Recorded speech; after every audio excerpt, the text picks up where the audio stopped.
오, 멋있는데요? 네, 조민희 토론자 먼저 나와서 얘기해주시겠습니다. 그리고 나올 때 덮어주세요, 둘 다. 네. 먼저 5.18 그 북한 개입설이라는 것은 1980년대 5.18 광주 민주화운동 때 북한군에서 북한군 대원들이 내려와서 그 당시 시위대 안에 들어가거나 하여 어쨌든 간에 국군과 교전을 벌이기도 하였고 또한 거기서 그 끝에 사망도 하고 그거에 대해서 뭐 북한에서는 비석으로 세웠다고 하는 그런 주장이 북한 개입설입니다. 일단 그 북한 개입설을 주장하는 대표적인 사람으로는 김환원 씨가 있는데 그 사람의 대표 주장은 몇몇 사진이 있는데 그 사진이 북한군이 교도소를 급습하는 사진이나 혹은 북한군이 무기들을 앞에 전시해놓고 그것을 북한으로 밀수해 가려는 사진이고 또 다른 것은 북한 인권보호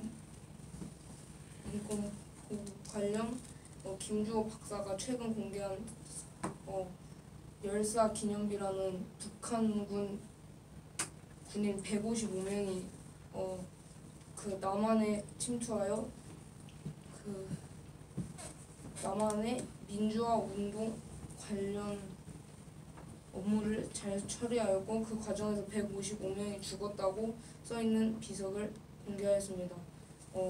따라서 그 북한 개입설의 증거와 북한 개입설에 대한 거는 이 정도라고 할 수 있습니다. 네, 잘했습니다. 2분 3초요.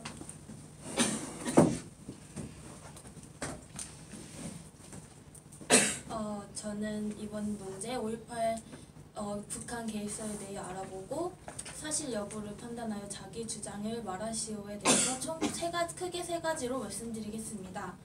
첫 번째는 북한 개입설이란 무엇인가? 두 번째, 이게 사실인가? 세 번째, 저의 주장으로 말하겠습니다. 첫 번째, 북한 개입설을 설명하기 전에 북한 개입설이 나타난 이유를 먼저 말씀드리겠습니다. 5.18 민주항쟁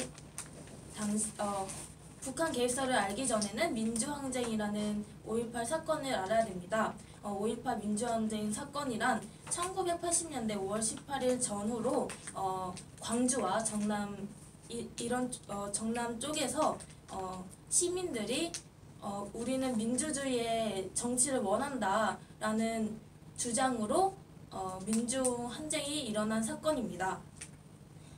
북한의 개입설을 크게 주장하는 사람은 크게 두 명으로 볼 수 있는데요. 첫 번째는 전두환 씨와 두 번째는 지만원 씨입니다. 먼저 전두환 씨의 주장을 살펴보면 전두환 씨는 전두환 해고록이라는 책에서 북한이 특수대원을 동원해 광주로 내려왔다.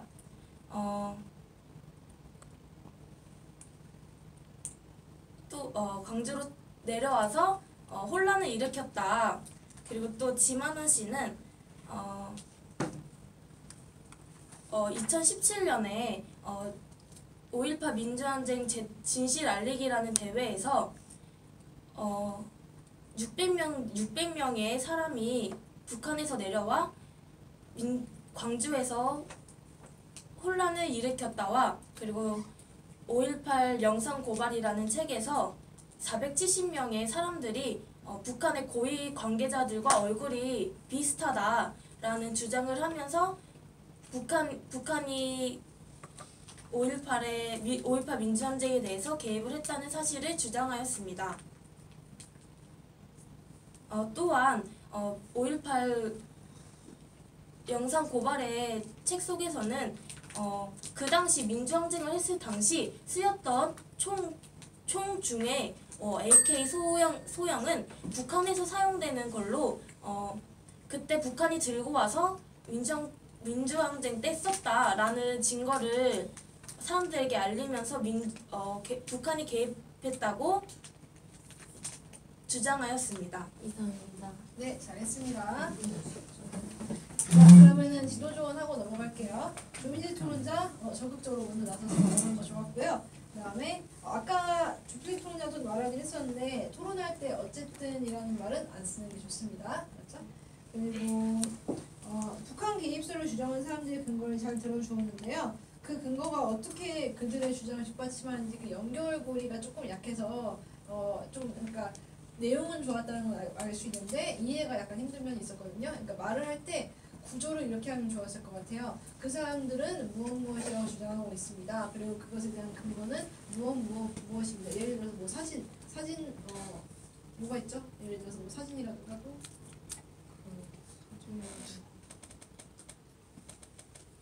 그 북한에서 교수가 공개한 비속에 오케이. 그러니까 사진, 비서, 무엇 이렇게 하면 3개 정도 있겠죠? 그러면은 그 말을 할 때 어떻게 하냐면은 그 근거는 크게 뭐 사진, 비석, 뭐 녹음본 무엇이 있습니다. 이렇게 요약적으로 설명해 준 다음에 하나하나에 대해서 구체적으로 설명하면 좋겠죠. 그러니까 그 첫 번째로 그 사진은 무엇이냐면 어떤 그러니까 장면이 찍힌 사진인데 그것이 어떠한 이유로 뭐 북한 개입설을 을 뒷받침하고 있다고 주장하고 있습니다. 두 번째 녹음본이란 그 교수가 무엇이라고 얘기를 했는데 이런 식으로 알았죠? 그다음에 잘하셨고 이상한 토론자 그러니까 총 3차 발언에 대해서 요약해서 말해준 거 잘했고요. 그다음에 두 번째로 북한 개입설이 왜 애초에 나왔는지 그 배경 설명을 잘했어요. 왜냐면 배경 설명을 해줘야 좀 더 폭넓게 이해를 할 수 있거든요. 그렇죠? 잘하셨고 그다음에 북한 개입설의 주장을 구체적으로 잘 설명하셨습니다. 다만 그 근거도 설명 잘하셨는데 방금 전에 말했듯이 그 구조를 이 사람들이 이렇게 주장하고 있습니다. 그리고 그 근거는 무엇입니다.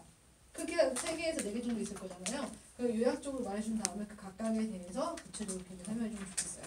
제가 논술문 지도하면서 본문 시작할 때 본문의 내용을 간단히 요약을 하라고 하잖아요. 그러니까 지금부터 길게 설명이 들어갈 텐데 그 긴 설명이 어떤 내용인지 간단하게 요약을 해주는 사람들이 이 내용을 그러니까 말할 거구나라고 알 수 있어서 더 이해가 쉽거든요. 그러니까 요약을 하고 구체적인 설명한 다음에 맨 마지막에 다시 요약을 하면 좋겠죠. 자, 지금까지 말씀드렸듯이 이러한 근거로 그 사람들은 어떻게 주장하고 있습니다. 이렇게 마무리하면은 기억하기 굉장히 쉬울 거예요. 자, 잘하셨습니다. 자, 그럼 2차 발언은 아시다시피 질문식으로 진행할 거고요. 준비되시면 먼저 토론 들어주시겠습니다.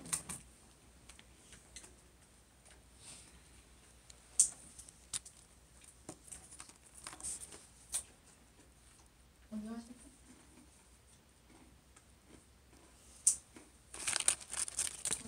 네, 이 사람 좀 더 먼저 하실게요.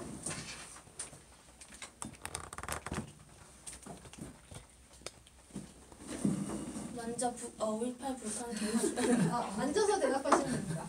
대답할 때는 저 먼저 물어봐야 돼요? 아니요. 간단하게 얘기하고 그다음에 물어보신 다음에 다시 자기 주장. 저는 5.18 북한 개입설은 거짓이라고 생각합니다. 그 이후로 아까 1차 발언 때 말했던 그 주장들을 다시 반박하는 식으로 말해보도록 하겠습니다. 전두환 씨는 2017년 자신의 전두환 회고록에서 북한이 개입됐다라고 말하셨지만 그 전 연도인 2016년 신동아 신문의 기자와 인터뷰할 때는 기자가 북한에 개입했다는 걸 알았냐 그렇게 말했지만 전두환 씨는 나는 그걸 몰랐다. 그리고 또한 기자는 지만원 씨가 지금 북한 개입설을 주장하고 있는데 그거에 대해서 알고 있냐라고 말하자 전두환 씨는 나는 몰랐다. 그런 게 있었냐 라면서 부정을 했습니다. 하지만 2017년에 갑자기 전두환 씨는 회고록에서 북한이 개입했다라는 식으로 말을 번복하였습니다. 그것은 신뢰가 없는 주장이라고 생각합니다. 또한 지만원 씨는 5.18 영상 고발이라는 책 안에 있는 사진 있는 사람들은 북한 고위 관계자이다라면서 실제 사람과 사진에 있는 사람을 비교하면서 주장했는데 그것이 알고 싶다라는 팀에서 영상학 박사에 찾아가서 이게 맞는 것이냐로 물어봤을 때 박사는 이 두 사람은 눈꼴이나 이마의 형태로 보아 일치하지 않다. 또한 다른 화질 그리고 다른 각도에서 찍은 사진을 가지고 똑같다고 주장하는 것은 과학적이지 않다고 박사가 주장하였습니다. 또한 북한군이라고 지목된 사람은 현재 한국 사람으로 광주에서 살고 있는 그냥 시민이었습니다. 이걸로 보아 지만원 씨의 주장도 타당치 않다고 생각합니다. 또한 그 전에 지만원 씨는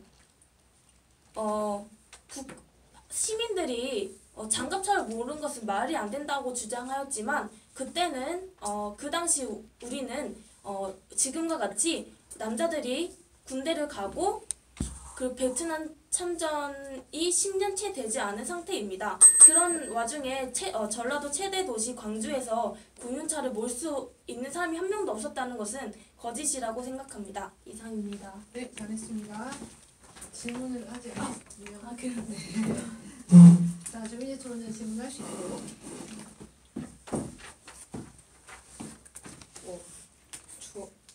저도 일단 5.18 북한 개입설에 대해서는 그것이 거짓이라고 생각하는 입장입니다. 일단 앞에서 지만원 씨의 주장에 대한 것은 이상한 토론자께서 많이 말씀해 주셨지만 그래도 몇 가지 더 있기 때문에 그거에 대해서 더 말씀드리겠습니다. 먼저 지만원 씨가 주장하는 사진인 북한군이 교도소를 급습하려고 총기를 정비하고 있는 사진과 또한 무기를 전시해놓고 밀수하려고 하는 북한군이 담긴 사진은 모두 기무사령부의 비밀 사진첩에 있는 것으로 그 밑에 설명에는 무기를 정비하고 있는 시민군의 모습과 또한 자신이 이용한 무기를 앞에 전시해놓고 있는 시민군이라는 이름으로 모두 밑에 설명이 되어 있습니다. 또한 그 지만원 씨의 주장 중에 몇 가지는 한 사람이 카빈 소총을 옆으로 메고 있다고 하여 그사람이 북한군이라고 하였고 또한 그 카빈 소총이 북한에서 사용된다 하였는데 카빈 소총은 6.25 전쟁 당시에 한국군이 사용하기도 하였고 또한 카빈 소총을 옆으로 매는 행위는 당시 그 시민군이 정규군이 아니었기 때문에 카빈 소총을 매는 법을 몰랐고 따라서 그렇게 해서 옆으로 매는 것이 옳다고 그것 때문에 북한군이라고 말하는 것은 억지 주장이라고 생각합니다. 또한 당시에 군인의 사상자의 수로 북한이 직접 개입되지 않았다고 볼 수 있는데 당시에 직접적인 광주 민주화운동의 군인 사망자 수는 23명이었고 그 사망자는 같은 계엄군의 5인 사격이나 무장 시민들에 의한 사망입니다. 하지만 북한군의 개입이 있었던 삼척 무장공비 사건이나 1월 21일 청와대 폭파 사건 등에서는 북군이 수십 명이 부상당하는 등 큰 피해가 입었는데 만약 이때 광주 민주화 운동에서도 북한군이 대규모로 개입을 하였다면 북군의 사망자는 23명보다 더 많았을 것이라고 생각됩니다.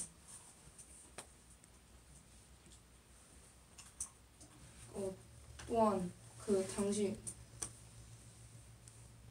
북한에서 김중민이라는 비서직책에 있는 사람이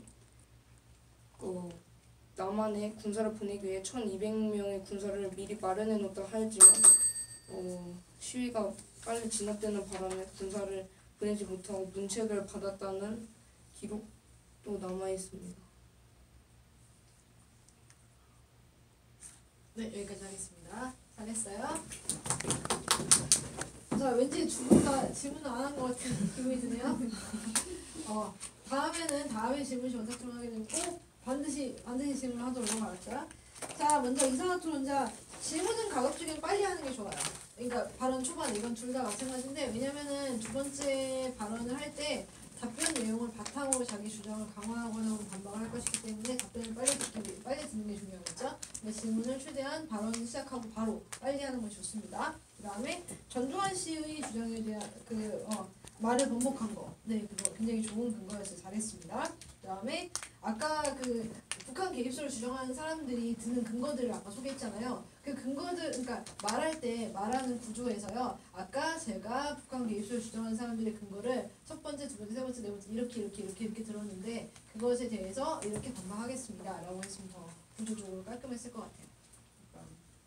그러니까 여러 가지 반박을 하긴 하셨는데 약간 섞여 있어서 구분하기가 좀 쉽지가 않았거든요. 이건 마치 논술문 쓸 때 문단 나누기 같은 느낌이라고 보실 수 있을 거예요. 내용이 좋아도 그러니까 문단이 다 섞여 있으면 좀 내용을 알아보기가 좀 힘들겠죠? 그러니까 아까 말하는 근거가 4개가 있는데 그 근거 4개를 각각 이렇게 반박하겠습니다. 이렇게 하면 아주 좋겠죠.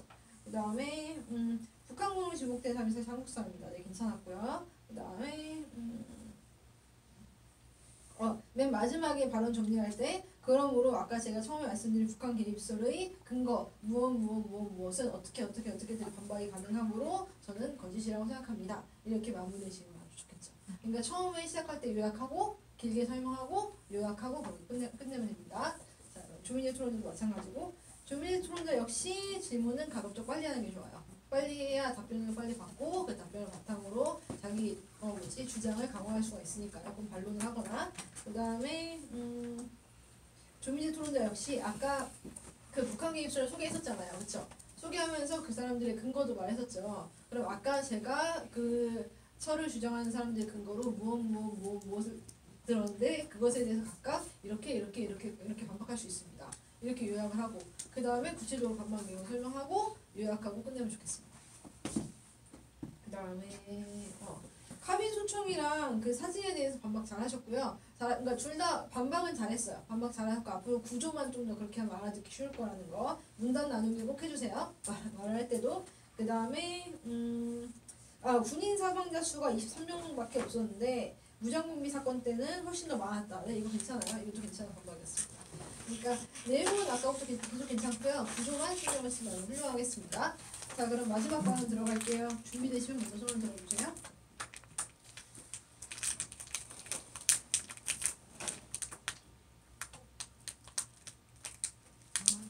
네, 이산화탄소 먼저 할게요. 5.18 북한 개입설에 대해 저의 생각은 먼저 저희의 역할로 본다면 뉴스나 정보를 받아들일 때 그에 대해 조사를 하고 그 다음에 무조건 믿는 게 아니라 조사를 한 다음에 받아들이는 게 중요하다고 생각합니다. 5.18 전두환 씨와 지만원 씨가 5.18 북한 개입설을 주장할 때 채널 A와 TV조선은 그것을 시민들에게 뉴스로 발표를 해 시민들이 더 믿게 하였다는 잘못 또한 있습니다. 이처럼 우리가 뉴스와 정보를 볼 때 무조건 이게 옳다, 이건 무조건 믿어야 돼가 아니라 자기가 생각하고 그에 대한 진실 여부를 좀 더 찾아봐서 받아들이는 게 맞다고 생각합니다. 또한 거짓 주장을 내보냈던 TV조선과 채널 A 같은 방송사들도 좀 더 조심할 필요가 있다고 생각합니다. 언론인들은 자신들이 시민들에게 행사하는 영향력을 좀 더 알아차리고 또한 근거들을 더 찾아 이게 확실할 때 그리고 이게 사실일 때 뉴스로 내보내는 게 맞다고 생각합니다. 이상입니다. 네, 잘했습니다.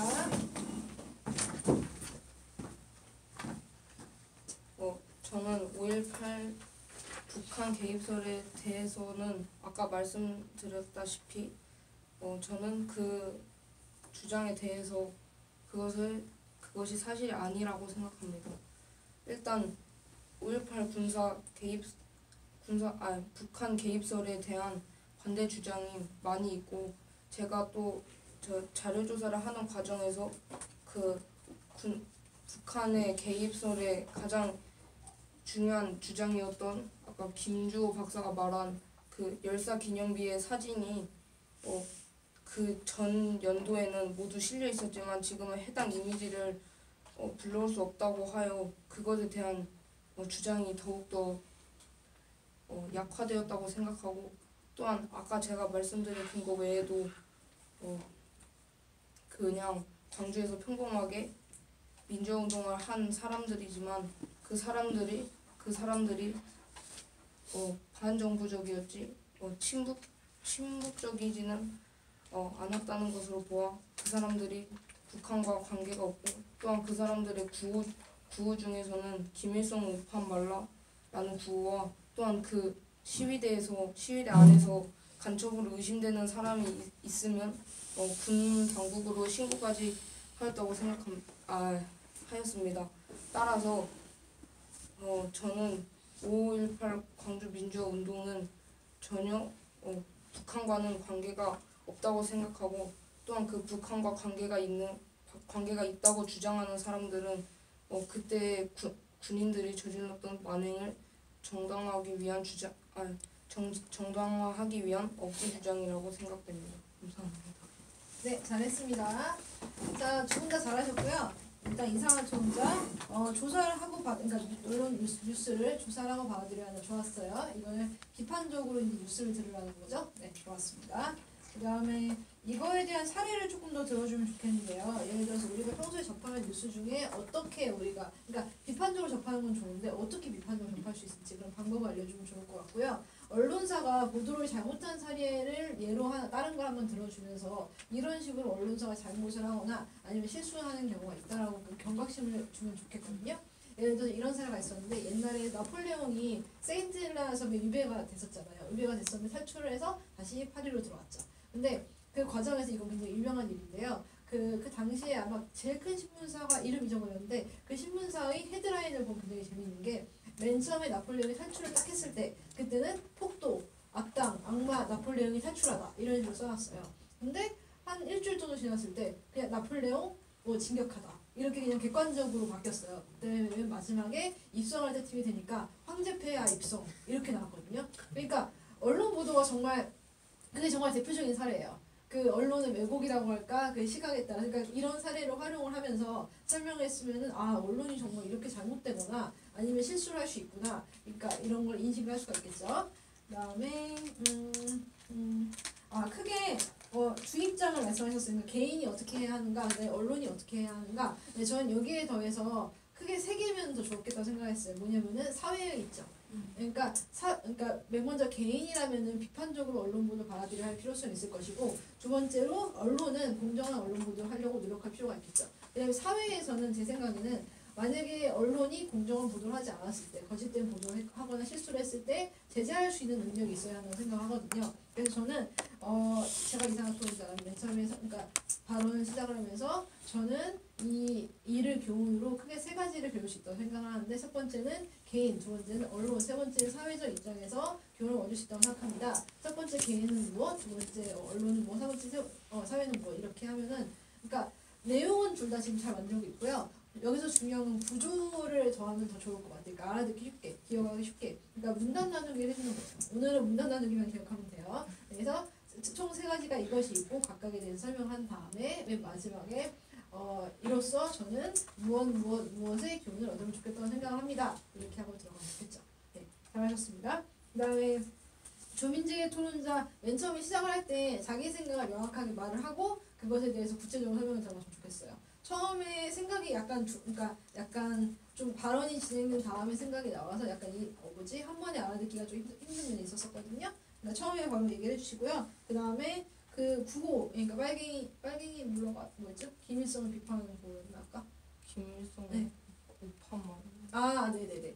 그 구호는 2차 발언 때 나왔으면 더 좋았을 것 같아요. 그러니까 3차 발언은 자기 생각을 말하는 거니까 자기 생각에 대해서 좀 더 구체적으로 길게 말해줬으면 좀 더 좋았을 것 같고요. 자기 생각이 나오긴 나왔는데 대부분 그 아까 2차 발언 때 말한 반박 내용을 좀 더 추가하는 내용이 좀 많아서 조금 아쉬웠어요. 그러니까 조민재 토론자의 생각을 조금 더 많이 말했으면 좋았을 것 같습니다. 네, 두 분 다 너무 잘하셨고요. 자, 이제 그러면 퍼블릭 토론자들이 질문을, 그러니까 두 가지 중에 하나예요. 질문을 던질 수도 있고요. 아니면은 이 주제에 대해서 자기 생각을 말할 수도 있습니다. 자, 그러면 네 분 토론자 중에 준비가 되신 분부터 먼저 할게요. 혹시 어떤 분이 먼저 해주실까요? 질문을 유빈이? 아까 조민재 토론자가 네. 1차 발언인가 1차 발언에서 그 사진에 대한 게 나왔잖아요. 그냥 물 수입하고 이런 사진이 그 일반인들이 그냥 하던 사진을 찍은 거였는데 그 사진은 어디서 찍었던 거죠? 어디서 찍은 거죠? 어디서 보관돼? 그 기무사령부의 기밀 사진첩에서 그 사령부는 보관 거죠. 그 사령부는 국가의 군 관련 보안이 세워나가지 않게 하는 게 목적이지만 당시 전두환 때나 박정희 때는 그 군사 독재를 약간 유지하기 위한 기관으로 사용되고 이명박과 박근혜 정부 때에 들어서는 국가적 계엄령을 선포하려고 했다는 문건이 최근에 발견되어서 문재인 대통령 때 그게 해제되고 새로운 군대로 개편됐어요. 굉장히 잘 알고 있네요. 네. 질문이 방금 그거. 네, 잘했습니다. 잘하셨고 그러면은 자, 세 토론자분들 중에 질문을 하거나 자기 주장을 하실 분? 태현아, 클립. 김미주 토론자 혹시 질문이나 아니면 자기 주장할 거 있나요? 질문한 거 딱히 없고 네. 주장. 네, 자기 주장. 저도 간단하게 하면 돼요. 5.18 그 북한 개입설에 반대합니다. 왜 반대할까요? 진짜로 만약 북한군이 저희 나라 와가지고 이상한 짓거리 하다 갔다면 저희 나라 국군은 놀고 있었다는 말이 되는데 한마디로 1980년대는 그 박정희 대통령이 군사정권으로 자기가 대통령이 됐을 테니까 그때는 국방력이 되게 강화되었을 거라고 생각합니다. 그렇기 때문에 그 북한군이 쳐들어오면 이미 국군 손에 다 죽이지 죽었을까. 그러니까 쉽게 들어오기 힘들었을 것이다. 네. 그것도 맞네요. 잘하셨습니다. 네. 자, 그러면은 김연아 토론자, 슈플리 토론자 질문하셔도 되고 자기 주장하셔도 됩니다. 간단하게 해도 되니까 너무 부담 갖지 말고.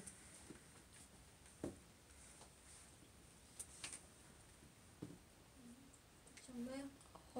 네, 김연아 토론자. 이상혁 토론자가 마지막에 자기 생각 말할 때 네네. 그런 언론에서 전하는 메시지를 개인이 좀 비판적으로 수용을 해야 된다는 거에 대해서 동의하고 그 언론이 그런 내용들을 전달할 때 좀 사실대로 전달했으면 좋겠어요. 오케이, 좋아요. 잘했습니다. 이렇게 토론자들이 말한 내용에 대한 자기 생각을 말해도 괜찮아요. 자, 그럼 슈플리 토론자. 이상한 토론자와 2차 발언 때 네네. 1969년에는 전두환이 그 모르겠다고 했는데 2017년에는 개입했다고 말했는데 이것은 그 시대의 상황 때문에 그렇게 다르게 나온 거 아닙니까? 그런 의미도 가질 수 있네요. 자, 이거에 대해 대답해도 괜찮고 패스해도 괜찮은데 어떻게 하실래요? 이게 2016년에 아니라고 말했고 2017년에 북한이 개입한 게 맞다라고 주장한 거예요. 그래서 1년 차이는 딱히 그 당시가 박근혜 정부 시절이랑 상관이 없을 거예요. 오케이. 답변이 되었나요? 아니면 추가 질문할 거 있나요? 없습니다. 오케이. 6명 다 굉장히 수고했습니다. 잘하셨어요. 박수 질문하겠습니다. 네, 고생하셨어요.